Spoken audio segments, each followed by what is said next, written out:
So I was 11 years old. Uh-huh. My mother must have called him at work and told him that I had gotten my period. Stepfather? My stepfather, Marvin, and he died this year. And that night, he came home from work and he brought me a bouquet of roses. Wow. And then at dinner time, he loved music and he had a great stereo and speakers and everything. And he played me a symphony about spring and blossoming. Wow, that's so sweet. And he gave me a beautiful card at dinner. Oh my God. About becoming a woman. Oh my God, that's a sweet story. And it was amazing, but I didn't appreciate it fully for decades. Really? Because I look back and I go, I had a positive self-image about sexuality from then. Wow. From the beginning. Really? He gave me that That's as a amazing. gift. Oh my God. When he died in April, Yeah. I had just come from an Empower event in Seattle, and I was so inspired by the speakers, especially Elena Fraga, who told her story about breast cancer. I asked the rabbi at the funeral parlor if I could speak, and I never spoke at a funeral. And he said, I said, the topic is a little slightly edgy. I don't know if it's kosher. Kosher for a funeral. He said, what's the topic? And I said, well, it's about my first period and how he gave me a symphony and roses, and it was amazing. And the rabbi listened and he thought about it. And he said, tell it. Oh, so sweet. He said, just work up to it. Like, I said, he turned me on to cats and drugstores and stationery stores and all these things. He said, start with the little stories and build up to it. Okay. So that's what I did. And I spoke at his memorial service in front of like 40 people. And there was like a man in his 70s in the front row, a relative, who was crying at my story. Wow. And then I also shared the story on Facebook. And so this was the first time I ever talked about a topic which normally, women don't discuss this type of thing. Yeah. But it was so positive that in his death, I was able to share it with thousands of people. Wow. And it was really wonderful. Wow. I love him. My mom married him when I was 10. She divorced him when I was 13. He was only in my life for 3 years. But this impact lasted my whole life. Wow. Yeah. And he and I never divorced. They divorced. So we still had a relationship over the years. I would see him now and then, from time to time, but we always had a special relationship. So sweet. And I learned that he died basically on the train home from the Seattle event. So I went directly to his funeral in LA, and I just had all this passion from the Empower event, and I just went directly to the funeral and shared it. Wow. It was amazing for me. Wow. Yeah. So sweet. Thank you, Marvin. Thank you for sharing. Yeah. Cool. This. Yeah, me too. I'm so lucky. Do you remember what he wrote? Like the card? No, but he had a special signature, and he would put a heart, and then his name. I think he said something like, welcome to womanhood, or something like that. It was totally positive. And this was before I was particularly sexual. I was 11 years old. Yeah. So all my sexual experiences followed that, the good and the bad. You know, the falling in love, but also, I mean, I had some not great experiences with regard to sexuality, having to do with molest and rape and other stuff. But basically, fundamentally, I always felt positive about that part of me. I always felt that it was a good thing. I never experienced guilt or shame. That's amazing. Yeah. I mean, wow. I had some stuff happen to me that I thought I had caused, but I still didn't think it was bad.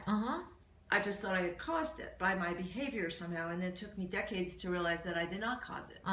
Okay. You know, it's just an adult being inappropriate with a kid. They shouldn't have done it. I see. They knew better, and I didn't know. My body was reacting because the body is built to react with pleasure. That's the way the body is built.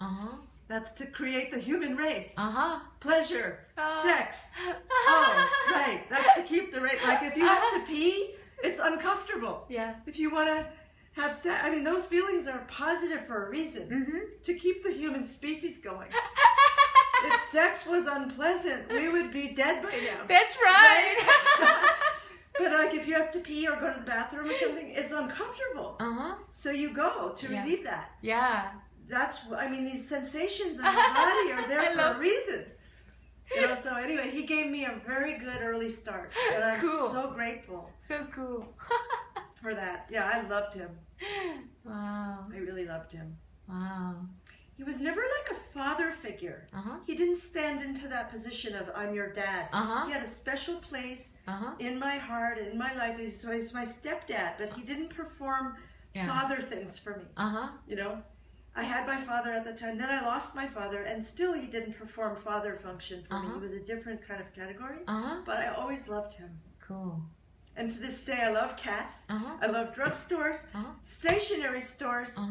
And I like to share that story with girls about getting their period, because I want girls to realize that it's natural, it's good, and we wouldn't have babies if you didn't have periods. Yeah, they wouldn't even exist in this world, right? Period is a good thing. Yeah. The cramps aren't so good. Yeah. But you know the best way to get rid of menstrual cramps? How? A good, strong orgasm. Really? That'll do it. But that means you have to have a sex when you have that thing? You can do that for yourself, girls. Good, strong orgasm. That's the best thing for menstrual cramps. I didn't know. And if not one, several. One after the other. Takes it right away. Really? Yes. So try it. Cool. It works. Okay, I'll do it. Oh my God. That's great. Great tip. Thank you. I love it. Look, you have me doing it now. This is great. Now I'm giving sex tips. That's great. Awesome. Because we all have different sexual experience. Yeah, this one is amazing for Korean women, I think. You know, Korean women have a lot of shame, guilt thing. I heard from my friend that they never have an orgasm in their life. Even by themselves. Yeah, they don't do it. That's so tragic. Yeah, I know. Yeah. It's almost like those African countries where they cut the genital. Yeah. So women don't leave a relationship and stray. They cut the women's organs off. It's like a female circumcision. Yeah.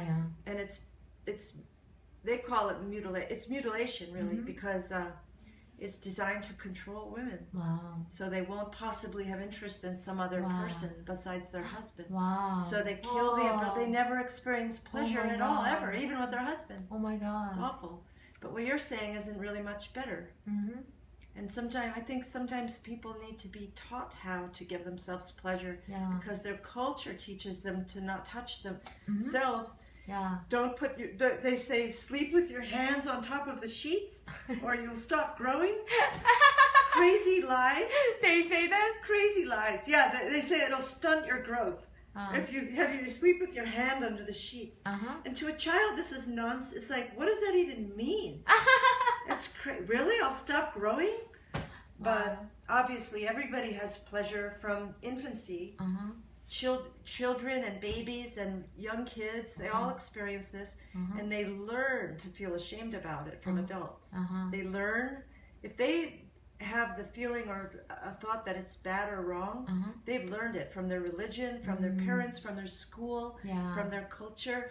It's natural and it's good, and it's right. I mean, they've been doing studies recently on how much healthier people are who have regular good sex.